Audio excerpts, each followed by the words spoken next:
Bienvenue sur Alien Forge, le repère intergalactique du jeu de rôle, des dés capricieux et des joueurs qui oublient toujours leur sort au pire moment.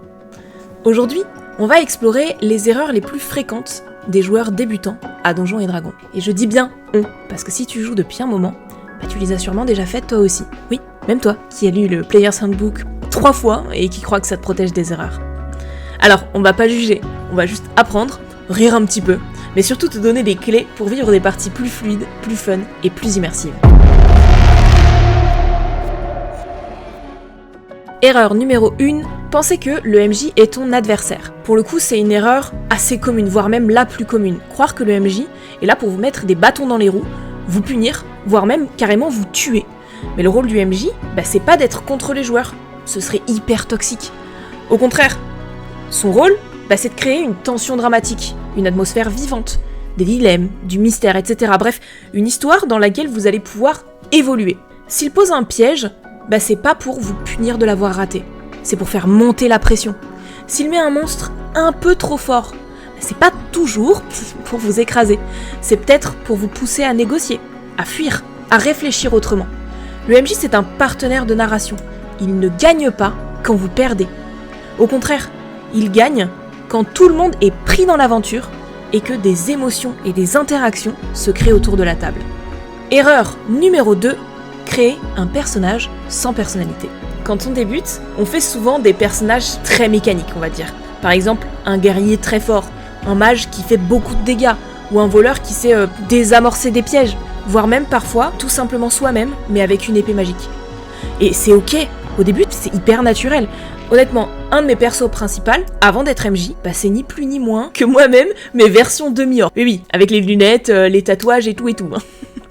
Mais le sel de D&D, c'est de rentrer dans la peau de quelqu'un d'autre. Un druide parano, un paladin un peu rigide, un voleur ultra loyal. On oublie souvent que D&D c'est avant tout un jeu de rôle. Et pour qu'un rôle existe, il faut une personnalité. Pas forcément un roman de 12 pages, mais au moins une envie, une peur, une motivation, en fait un trait marquant. Demande-toi, qu'est-ce que mon personnage veut vraiment ? Est-ce qu'il est impulsif ? Est-ce qu'il est prudent ? Est-ce qu'il respecte l'autorité ? Ou est-ce qu'il ment facilement ? Même une toute petite touche personnelle suffit à le rendre crédible et à nourrir tes interactions surtout avec les autres joueurs. Et tu verras que tu prendras beaucoup plus de plaisir à l'incarner si toi aussi tu comprends comment il pense. Si tu comprends ton personnage, tu le joueras bien plus facilement. D'ailleurs, je te renvoie vers cette petite vidéo de conseils pour créer facilement un personnage mémorable. Erreur numéro 3, se concentrer uniquement sur les combats. Alors, c'est normal, surtout quand on vient du jeu vidéo ou des wargames. On s'imagine souvent que D&D ou les jeux de rôle en général, c'est essentiellement du combat. Alors, on va optimiser ses dégâts, on va planifier ses actions en tour par tour, et on s'ennuie un petit peu quand il n'y a pas d'initiative. Mais Donjons et Dragons, c'est aussi, et même surtout, de la narration collective, des moments de tension, d'enquête, de diplomatie, de décision morale. Le combat, c'est un ingrédient, mais c'est pas le plat dans son ensemble. Si tu ne joues ton perso qu'en combat, tu te coupes de tout un plan de ce qui fait la richesse de ce jeu. Les scènes de RP, de la vie quotidienne, d'exploration, des discussions, les alliances, les trahisons, les grands ou alors les tout petits secrets. C'est souvent là que naissent les souvenirs les plus forts. L'erreur numéro 4, ne pas connaître sa fiche de perso. Tu n'as pas besoin de connaître toutes les règles. Mais connaître ton personnage, c'est ta responsabilité, pas celle du MJ. Ça ne veut pas dire être un expert, mais savoir ce que tu peux faire en combat, connaître tes sorts, savoir à quoi servent tes compétences principales, etc.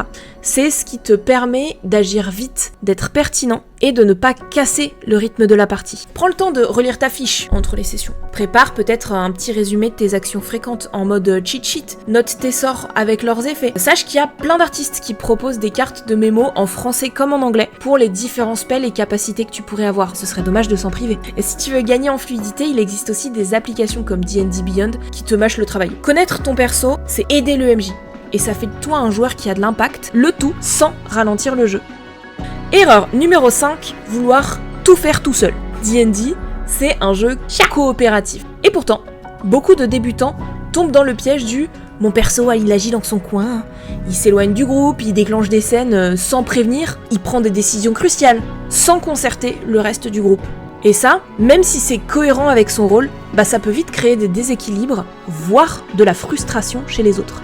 Tu peux bien sûr vouloir avoir des moments en solo, mais n'oublie jamais que vous racontez une histoire collective, tous ensemble. Et surtout, quand t'es le seul à jouer, ça veut dire que les autres, eux, ils jouent pas.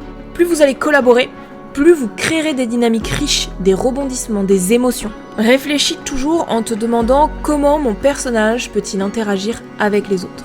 Que peuvent-ils faire ensemble qu'ils ne feraient pas tout seuls? Erreur numéro 6, avoir peur de poser des questions. Tu sais pas ce que c'est qu'une attaque d'opportunité?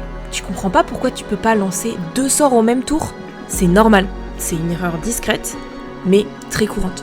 On est nouveau, on connaît pas tout, alors on préfère ne rien dire, souvent pour pas passer pour un idiot. On fait semblant de comprendre en faisant oui de la tête et on passe à côté d'une règle. Ou pire, on n'ose carrément pas, voire plus, proposer d'idées. Mais D&D, c'est un jeu immense, avec plein de subtilités, et honnêtement, même les vieux briscards vérifient encore des règles toutes les semaines. Il y a plus de 300 pages de règles, et 80% des joueurs s'en servent comme dans un buffet. On prend ce qu'on aime, on laisse le reste. Il n'y a rien de honteux à demander est-ce que je peux faire ça ou je suis pas sûr de ce que ce sort fait, tu peux me réexpliquer. En fait, c'est même ultra encouragé. Un bon MJ, il t'aidera, il va t'accompagner. Et la plupart des joueurs, en plus, seront ravis aussi de partager leur savoir. Et personne ne t'en voudra d'avoir besoin d'une explication. Parce qu'au fond, on est tous là pour que l'histoire soit cool. Erreur numéro 7, avoir peur d'être ridicule. Ça, c'est une erreur que j'ai vécue personnellement pendant des années et que je vivrai sans doute encore en tant que joueuse pendant très longtemps. Même si bizarrement en tant que MJ, pas trop. Tu veux faire une voix bizarre, mais t'oses pas.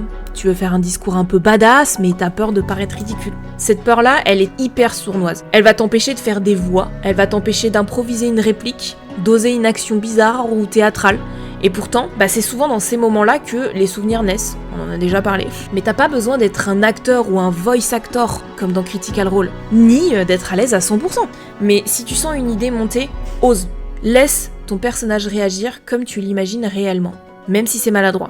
Le ridicule n'existe clairement pas autour d'une table bienveillante. Et honnêtement, si jamais quelqu'un se moque de ta façon de jouer, alors c'est que cette personne n'a pas compris l'esprit du jeu. Et en plus, tu risquerais de passer à côté d'une petite inspiration et tu priverais ton MJ de la joie de voir un joueur ou une joueuse timide enfin vivre son personnage. J'en profite d'ailleurs pour étendre cette erreur à l'inverse, et donc se moquer de la façon de jouer de quelqu'un d'autre. C'est ok de rire des situations, c'est ok de rire des conséquences, mais c'est clairement pas ok de se moquer bêtement de la personne qui essaie des choses. Faire des erreurs, c'est normal, et franchement, c'est même drôle parfois. C'est un jeu qui est complexe, qui est vivant, qui est parfois flou, et justement, c'est ça qui le rend passionnant.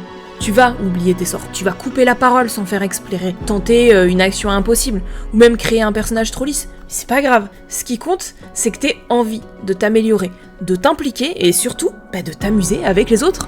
D&D, c'est clairement pas un examen, c'est un terrain de jeu, c'est un espace de liberté.